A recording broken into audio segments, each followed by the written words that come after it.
Hello, and welcome to Jackson Kelly's recital for the Orchestra de la Francophonie. I am Jackson's alter ego. I will be doing all of the talking for myself, so the other me can focus on playing. The first piece in my recital is a snare drum solo called Rhythmania. Rhythmania is a piece by Charles Wilcoxon from his book Modern Rudimental Swing Solos for the Advanced Drummer.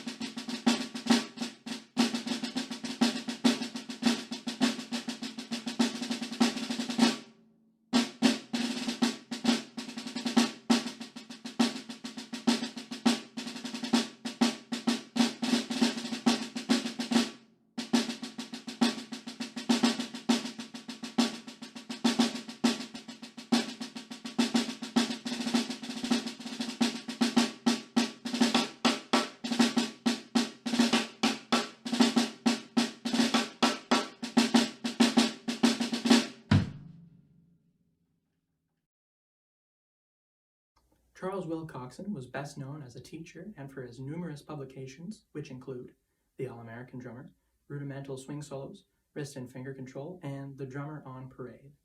He began playing in a local movie house when he was 8 years old, began teaching his first students when he was 12, and at 14, he toured with minstrel groups and movie orchestras. Now, for another piece from the Rudimental Swing Solos, Swinging the 26.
Many jazz drummers use Wilcoxon's book, Modern Rudimental Swing Solos for the Advanced Drummer, to learn rudiments, how to phrase, and how to swing. Jazz drummers will often swing the 8th and 16th notes as opposed to playing them in straight time like I have done in my recital. I will now play another piece by Wilcoxon called The Rumba. This solo is also included in the Rudimental Swing Solos and was written for 2 toms and kick drum as opposed to most of the other solos which were written for snare drum only.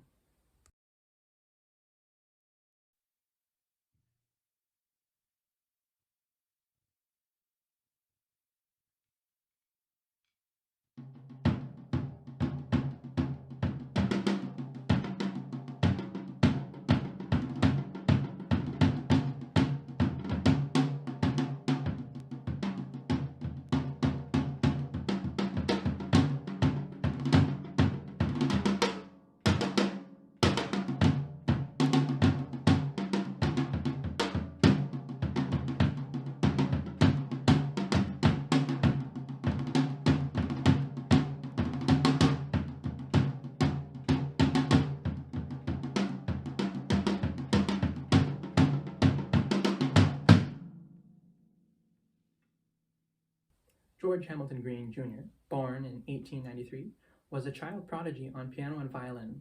He made his first xylophone as a boy in Omaha, Nebraska. In the early 1900s, xylophones were so uncommon that the easiest and cheapest way to acquire one was actually making your own. At the age of 9, Green made his first solo appearance in his father's concert band. Green was the greatest xylophonist in the world and was acclaimed as such wherever he appeared. His repertoire of solos was well over 300 standard overtures, Hungarian rhapsodies, violin concertos, and concert piano selections. He began his recording career as a soloist for the Edison Company in 1916. He recorded for virtually every label from that time until his retirement in 1940. After retiring, Green decided to pursue his love of cartooning. I will now play for you a ragtime by G.H. Green, Log Cabin Blues.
Well, that was cheeky. The next piece was written by Johann Sebastian Bach between 1717 and 1723. It is generally thought to have been written in the city of Cothen, while others argue that it could have been written in the city of Leipzig as late as 1729. This is the Violin Concerto No. 1 in A minor. Today I will only play the first movement on marimba. The first movement is on ritornello form. This means that there is a main section that comes back in fragments in both the solo violin and orchestral parts. This ritornello can be found in the first movement up until bar 24. The motifs of the theme appear in changing combinations and are separated and intensified throughout the movement. Now, let's get back to Bach.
I knew that last piece might have some repercussions, so let's just skip the formalities and move on to the next piece. These instruments took a little longer to set up, so I'm going to talk a little bit about the timpani. First things first, the term timpani is plural. The singular is timpano. Please don't ever say timpanis. That is incorrect and will make you look unprofessional. The first timpani were brought to southern and western Europe in the 13th century by Crusaders and Saracens, from where they quickly spread to the north. These instruments, known in Arabic as nakara, were pairs of kettle drums about 20 to 22 centimeters in diameter. These small drums, draped kettle drums, remained in use until the 16th century. They were attached to the player's belts and beaten with a pair of sticks. Draped kettle drums were played primarily in military contexts, for example, triumphal marches and processions. Later, they found their way into ensembles and appeared at court festivities and dances. In the middle of the 15th century, a second wave of kettle drums spread across Europe to the east of the continent. These instruments were the larger timpani. During the 15th century, technical improvements were made to the kettle drum, including a change in the way the vellums were tensioned. The old method of bracing or nailing being gradually replaced by the skins lapped on by a hoop. At the beginning of the 16th century, kettle drums in German-speaking countries began to be equipped with screws to tension the vellum, which was stretched over a hoop.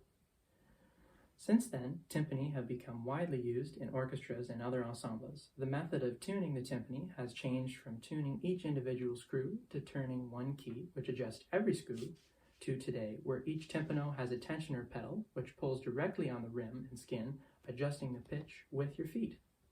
Therefore, most timpanists play sitting on a stool when they play a piece with a lot of tuning.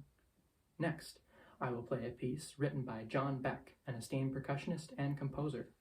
John H. Beck had been a faculty member of the Eastman School of Music in Rochester, New York, since 1959. He received his bachelor's degree in 1955 and his master's degree in 1962, as well as performer certificate from Eastman. He retired from Eastman in 2008 and continues as professor emeritus of percussion and teaches a class in the history of percussion. Beck's career as a performer and teacher includes posts as percussionist, timpanist, marimba soloist with the United States Marine Band, 1955 to 1959, principal percussionist with the Rochester Philharmonic, 1959 to 1962, and timpanist for the Rochester Philharmonic, 1962 to 2002. The next piece is the Sonata for Timpani by John Beck.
Thank you for watching my recital.